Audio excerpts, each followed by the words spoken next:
In these 2 short minutes of silence, the peoples of the empire remember. We pray that our statesmen may continue their work of ensuring that the terrible mistake of the years 1914 to 1918 may never be repeated.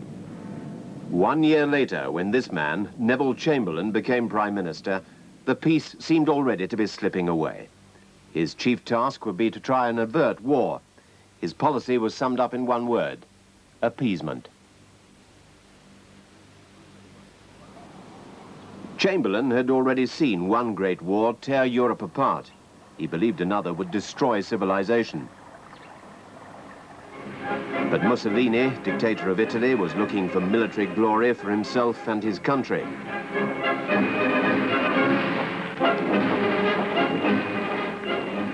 The Russian dictator Stalin, mysterious and powerful, brooded over Eastern Europe. And Hitler, Führer of Germany, was planning to dominate Europe. Already in March 1936, Hitler, in defiance of the Treaty of Versailles, had reoccupied the Rhineland. The British and French did nothing to stop him. Hitler hammered his triumph home to the Germans. His message was heard in Britain, especially by Chamberlain. As Chancellor of the Exchequer, Chamberlain did not object to rearming Britain, but he disliked having to do it by raising taxes and borrowing money. In an arming world, we couldn't be the only great country disarmed. We simply had to build our defense forces again, and we had to pay for it. By defense forces, Chamberlain was talking principally about the RAF and the Royal Navy.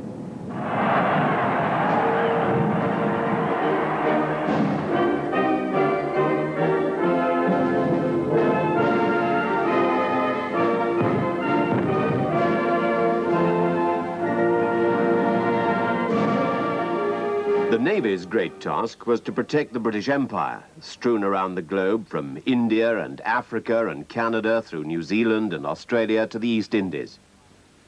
To protect the empire in the Far East, work had begun in 1921 on a great naval base at Singapore.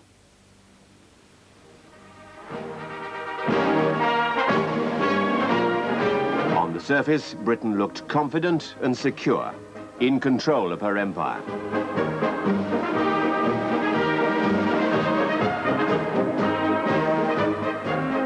But the defense of that empire would pose insoluble problems.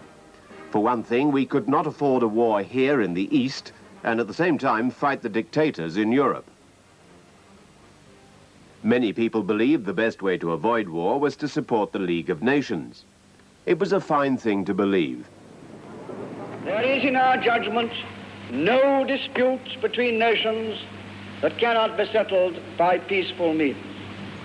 But the people of Abyssinia had found such talk empty and misleading when their land was invaded by Italian troops in 1935. Mussolini was doing his own empire building in East Africa, and the League did little to prevent him. It was the most unbearable scene when the fallen emperor confronted the League of Nations.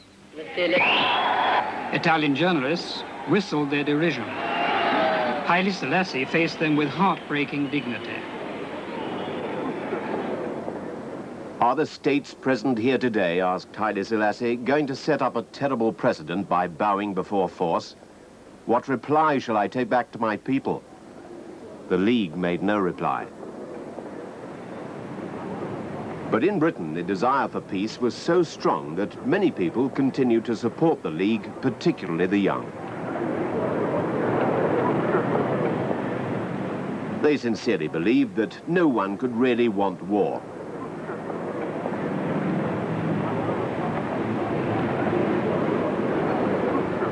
A few Britons, like these ex-servicemen, went to Germany and were filmed chatting to Hitler about the 1914 war. They found him reasonable. Wasn't it reasonable to put German troops back into the Rhineland, which was, after all, German soil? We British never felt anything but great respect for German enemies in the war years across the other side of the trenches. Whether Hitler was reasonable or not, back at home, the leader of the Labour Party, Clement Attlee, could think of many other reasons against rearming. The government can find plenty of money for warships and airplanes. Why could they not find money to secure to everyone homes fit to live in, clothing, food, and the means of a happy life? Still, even the poorest people went to the cinema. Here, the newsreels were showing shots of air bombardment in the Spanish Civil War. 4,000 bombs were dropped out of a blue sky into a hell that raged unchecked for 5 murderous hours. This was a city, and these were homes like yours. The lesson was clear. No longer was Britain an island fortress. Her cities and her people were wide open to attack from the air. And the planes that had bombed Guernica were German.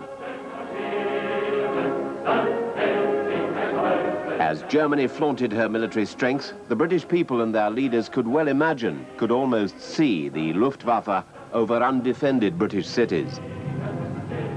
Neville Chamberlain became Prime Minister in May 1937. From the start, he took a strong personal interest in foreign affairs.